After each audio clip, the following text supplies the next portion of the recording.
Bonjour Frédéric Schetzel, est-ce que vous pouvez vous présenter? Oui, alors Frédéric Schetzel, sommelier membre de l'association des sommeliers d'Alsace et sommelier à l'auberge de Lille à Heloïse. Aujourd'hui nous sommes à la confrérie Saint-Étienne. Qu'est-ce que ça représente pour vous la confrérie Saint-Étienne? Alors la confrérie Saint-Étienne, dans ce beau château de Kinsheim, qui est le conservatoire, la mémoire des vins d'Alsace aussi, qui permet de garder dans cette œnothèque des millésimes très anciens aussi, et cette bibliothèque des vins d'Alsace. Il faut perdurer pour voir la traversée dans le temps de ces vins. D'accord.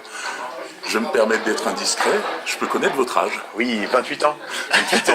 Donc si je comprends bien, aujourd'hui vous dégustez des vins qui sont plus anciens que vous. Tout à fait, tout à fait. C'est ce qui rentre aussi dans l'histoire et c'est l'intérêt aussi des journées comme ça de débouchage, rebouchage qui permettent aussi de déguster ces vins, d'avoir cette antériorité aussi et de voir et de pouvoir comprendre ce qui s'est passé aussi avant. Et c'est pour ça qu'on revient à cette confrérie, à cette bibliothèque, cette œnothèque de...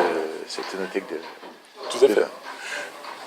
Je me disais, finalement, ce que vous faites là aujourd'hui, le fait de déboucher, reboucher des bouteilles, le transmettre aux générations futures, oui. Ce vin, c'est un peu le pendant de votre métier. C'est important, bien sûr, ça fait partie intégrante de notre métier, et qui plus est, on est très content d'avoir justement, on évoquait mon âge, je suis très heureux, très fier de pouvoir le faire maintenant, mais d'autres l'ont fait avant moi, pour nous transmettre justement toute cette richesse du vin. Donc, voilà, ça doit se transmettre de génération en génération, et j'espère que dans quelques années, on pourra justement poursuivre et que d'autres jeunes comme moi pourront bien sûr déguster ces vins. Donc, comme Serge Dubs nous disait avant, vous reviendrez dans 30 ans pour goûter les vins d'aujourd'hui. Avec grand plaisir.